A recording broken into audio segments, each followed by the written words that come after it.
Saat pagi hari ku datang lagi menghadap Tuhan dan rendahkan diri, mengucap syukur buat hari yang Kau beri,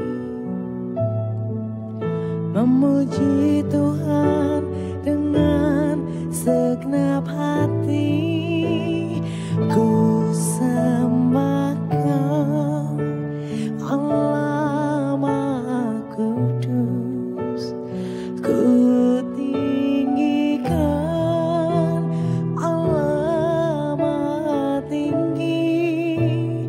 Ku serahkan tubuh jiwa rohku dalam pimpinanmu, Tuhan. Shalom saudara, kita bertemu di pagi hari ini. Saya percaya saudara semuanya dipelihara Tuhan, tubuh kita sehat walafiat, ada sukacita, ada semangat. Apa betul saudara? Amin, saya yakin.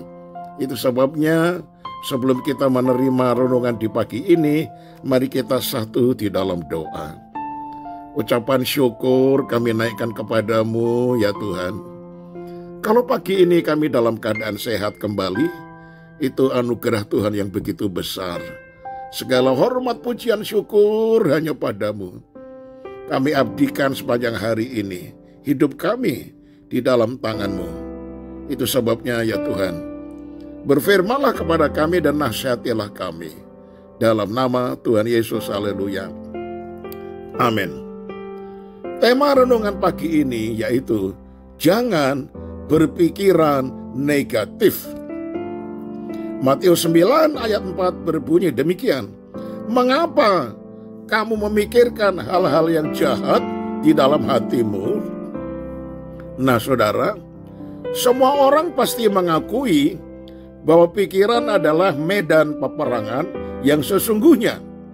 Setiap detik, setiap menit, setiap jam, setiap hari, kita selalu diperhadapkan dengan pergumulan yang berat berkenaan dengan pilihan hidup yang tidak mudah, yaitu berpikiran positif atau berpikiran negatif.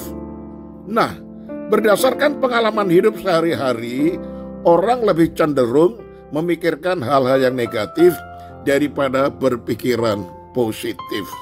Nah, saudara, ketika melihat Tuhan Yesus melakukan mujizat, yaitu menyembuhkan orang yang lumpuh, semestinya orang akan memuliakan nama Tuhan dan imannya semakin teguh.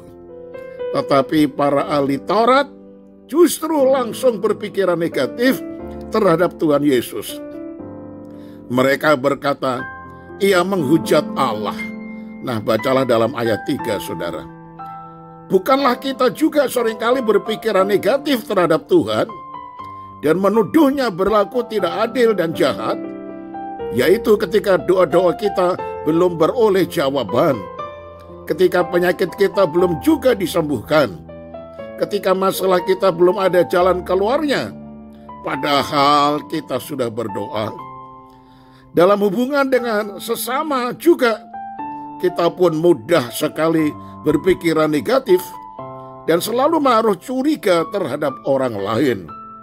Jika kita selalu berpikiran negatif, saudara, setiap hari, berhati-hatilah. Dari manakah datangnya pikiran negatif? Iblis selalu menawarkan hal-hal negatif ketika manusia berada pada suatu kebutuhan. Contohnya, saudara, ketika Tuhan Yesus lapar setelah berpuasa 40 hari 40 malam, iblis menawarkan solusi untuk mengubah batu menjadi roti. Iblis juga menawarkan kebanggaan, kehebatan, dan kemegahan yang merupakan impian dan keinginan setiap manusia. Saudara boleh baca dalam Matius 4 ayat 1-11. Namun Tuhan Yesus dapat berkata, tidak. terhadap semua tawaran iblis. Nah saudara, pikiran negatif juga datang dari keinginan kita sendiri yang sewaktu-waktu muncul. Yakobus 1 ayat 14 berkata, tiap-tiap orang dicobai oleh keinginannya sendiri karena ia diseret dan dipikat olehnya. Apa yang kita pikirkan saudara, itu menentukan arah hidup kita dan membawa kita kepada kesukaran.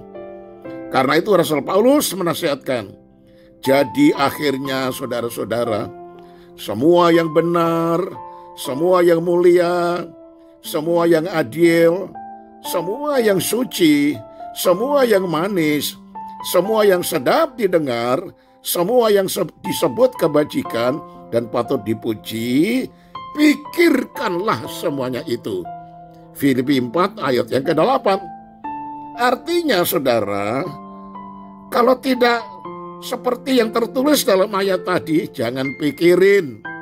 Ya, orang Jakarta bilang emang gue pikirin. Nah, begitu saudara-saudara. Saya tutup dengan kalimat ini.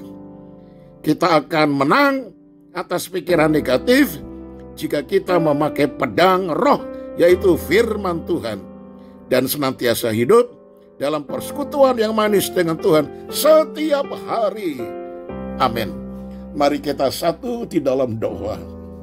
Ya Tuhan Yesus, terima kasih untuk nasihat yang sangat indah, supaya pikiran kami tidak selalu pikiran yang negatif, baik terhadap siapapun juga. Kami mau belajar mempunyai pikiran yang positif. Positive thinking. Itu sebabnya ya Tuhan, ampunilah kami kalau selama ini hati kami berpikiran yang jahat terhadap siapapun juga yang kami lihat dan kami rasakan. Ampunilah kami. Ajar kami berpikiran dengan hal-hal yang tertulis dalam Filipi 4 ayat 8 tadi, dan yang tidak tertulis, perkara-perkara yang jahat tidak usah kami pikirkan. Terpujilah namamu ya Tuhan. Kami menyerahkan hidup kami sepanjang hari ini khususnya di dalam penggembalaan Tuhan yang Maha Kuasa. Sertailah kami, ya Roh Kudus, Roh Penolong, Roh Kebenaran. Ingatkanlah kami selalu dan bawalah kami selalu di dalam jalan-jalan yang benar. Dan ampunilah segala kekurangan, dosa dan salah kami. Pikiran yang jahat Engkau buang ya Tuhan, dan berikanlah kami pikiran yang baru, pikiran yang positif. Kami menyerahkan keluarga kami sepanjang hari, Tuhan pimpin dan pelihara dan berkati. Usaha-usaha kami, pekerjaan kami, Tuhan juga buka jalan dan berkati. Kalau ada saudara yang masih sakit, ulurkanlah tangan Tuhan. Karena firman-Mu mengatakan, demi bilur-bilur-Mu Engkau menyediakan kesembuhan bagi orang yang percaya. Dalam nama Yesus, Tuhan pulihkan dan sembuhkan mereka semuanya.